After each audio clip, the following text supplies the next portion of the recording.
wait to pick up that throttle. Stay low on exit of 4. It's the only place they're getting under you. All right, nice rhythm here. We'll get you fixed up. Oh, and into the wall, we've got Smoker right in front of him. Around goes the 78. Angela Ruck behind the wheel of the 78s, and that brings out the first caution. 17 to go in this first stage.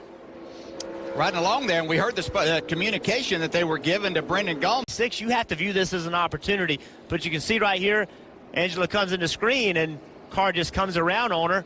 A little bit of contact in the wall for sure, some rear damage, not massive contact, but certainly some rear damage. Yeah, Brendan Gaughan going by. I know he wasn't very close, but I'm sure it caught his attention. With everything that's on the line in this race, any smoke in front of him was definitely an attention grabber. So around goes the 78. Time Suarez was up the racetrack. Eric Jones took advantage of it, and into the wall again, the 78. Hold the brake. Angela Ruck once again has got into the wall. A lot of damage to the back of the 78 now. Well, it doesn't take long for it to get away from you. Let's see. She doesn't look like she's quite up there. I think that probably had a lot to do with what happened from the first crash whenever she backed it into the wall. A much harder impact this time. Angela Ruck, the niece of Derek Cope, who won the Daytona 500. A lot of damage to the right rear and rear of that car. Yeah, and this stage is probably going to end under the caution here, and so I would say they're probably looking at getting there, especially after they had to run through all of this, if indeed they get in that position. Good, but Brendan's got to figure out a way to find a little bit of speed here. And a spin on the track. The 20 goes around. Eric Jones is going to make contact with the inside wall. Bro, sorry, I'm through. He just lost it off turn 2. Get it back to us. And guys, he's been struggling with the race car. In fact, about 5 laps ago, he came on the radio. He said zero confidence in the back end of the car. It had been extremely free. And Eric Jones, you can see he's up here trying to make that top side work, but just not enough grip there. Got loose on the exit of the corner. So one Joe Gibbs Racing car and driver having some difficulty, but the benefactor is a teammate that is trying to make his way into the round of 8. You see how Kane just came around on him. He was talked about being loose and, you know, just pushing a little bit too hard, trying to keep speed, trying to keep track position, knowing that if you fall too many spots back, you're not going to have a chance to win the race. So as we ride along, listen.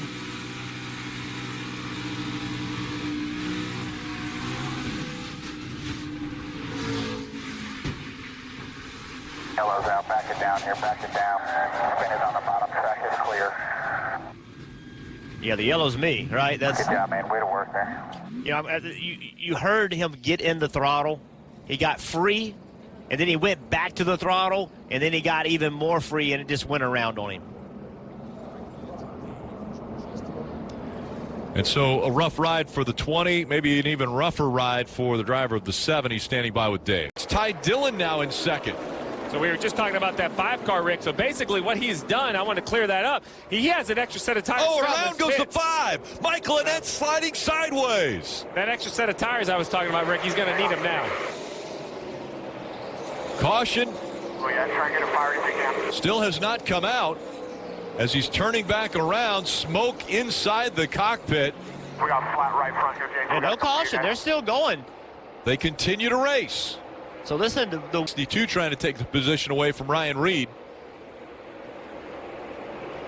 You see the 5-car just is backing up a little bit. The 22 got into the back of him. Now he's 3 wide.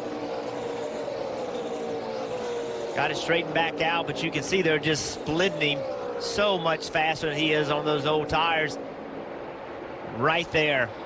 Essentially 4 wide, contact with the 0-1. Harrison Rhodes, and around he goes. Yeah, they choose that strategy to try to stay out on old tires to figure maybe we'll get lucky and get a late caution and put those new tires on, but spinning out cost them a lot. And then with no yellow, because basically he spun right to the entrance of pit road, NASCAR left the track under green flag. He was able to turn around and get onto pit road right away, and so the caution never came out, and racing continues. Under 27 laps to go. Now, can Chase Elliott make that car wide enough to stop the 4? It looks as though Harvick is going to try the lower line, and they go around. Ryan Newman spins in the 31. There's damage to a car that went by him in front. We see the 31 of Newman. He has already spun.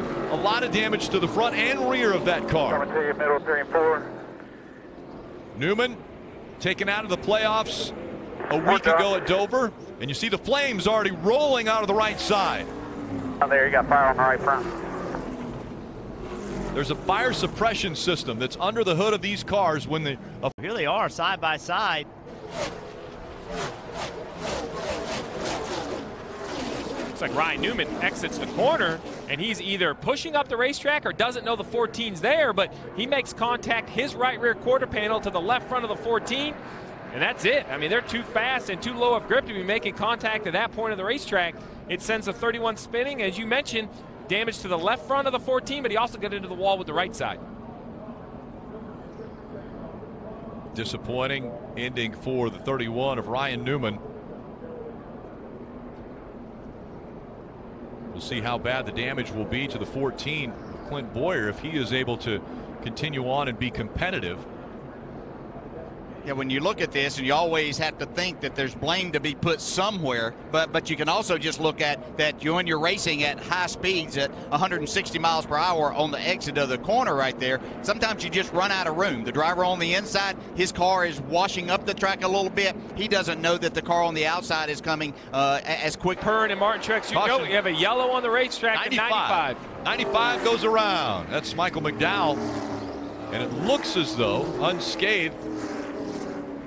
Maybe just a single car slide. He was running 23rd at the time. Right here he comes in the screen. He's already sideways. Did a great job of keeping it off the wall. You saw he was in the gas, had the rear tire spinning. Then he locked them down at just the right time. Problem is he's got to drive that car all the way back around to the pits. Here's what happened. Well, here you go, Kyle Busch running that high lane, and the car just comes around. Just simply got way loose. Almost, it got so loose so quickly, it almost made me think he had some kind of a problem. Normally, you'll see this car's getting a little bit too tight. Oh, big hit by the 38 into Danica Patrick in the 10. Caution comes out for the 7th time today. David Reagan in the 38, the 10 of Danica Patrick involved. Look at the damage to the right front. Been beyond repair then. My steering wheel to the left, it feels really bad. Take a look at what happened. Yeah, Danica's just on the bottom of the racetrack and just nowhere to go. I know it's 2 positions, but big impact right there. But these 2 cars are actually running in front of Kyle Busch, so that's 2 spots that Kyle Busch will pick up. 2 more points potentially for Busch. And we heard Marty say that the crews were already up on the wall, but with 68 laps to go, Steve. One thing, being Jimmy Johnson's teammate for all these years, you know how you said earlier in the show, and Kyle Busch is going to end the fuel mileage conversation by bringing out the 8th caution of the day. Slides, the smoke, and the caution. So 8 cautions. Rough day for Kyle Busch. Yeah, you can see pieces of that tape is coming off that were kind of holding other parts there and holding it together. And as that comes loose, then that side force that Jeff and Stevie pointed out earlier just doesn't have it. That's an interesting point, though. This is one of the shortest runs we've seen all day with only 9 laps on their tires. Do you pit or do you not? Yesterday in the Xfinity race, I thought William Byron was in great position at the end of the race. Boy, was I wrong. Those and 2 other cars 8 laps down that could get by him. Caution. Caution. Oh, in the 78. Think of how many times we have seen this leading up to. Huge gap between 1 and 2. Under 3 laps to go. Way up the racetrack. The 41 caught the back of the 42. Around goes Kurt Busch. Busch comes back up the racetrack. The caution comes out. It's out. It's out. So now how much damage does Kyle Larson have to his car? You can see right here, Kurt Busch got just really, really loose. chased it up the track and into. I just saw the 42 have a lot of smoke as he was up to speed still. So we'll see when they go back and get up to speed again if they have some problems there. But that could have been a lot worse than it turned out. Look at that car, how loose Kyle Busch got on corner entry. I'm sorry, Kurt Busch got on corner entry, and the only thing he could do was turn the wheel back to the right to keep him spinning out. He had done such a great job with this race car all day long. Ran right around and inside the top 5 pretty much all day. Just that one wiggle. Keep digging, keep digging, keep digging, keep digging, keep digging, keep digging, no yellow, keep digging. Martin Truex Jr. will win the Bank of America 500.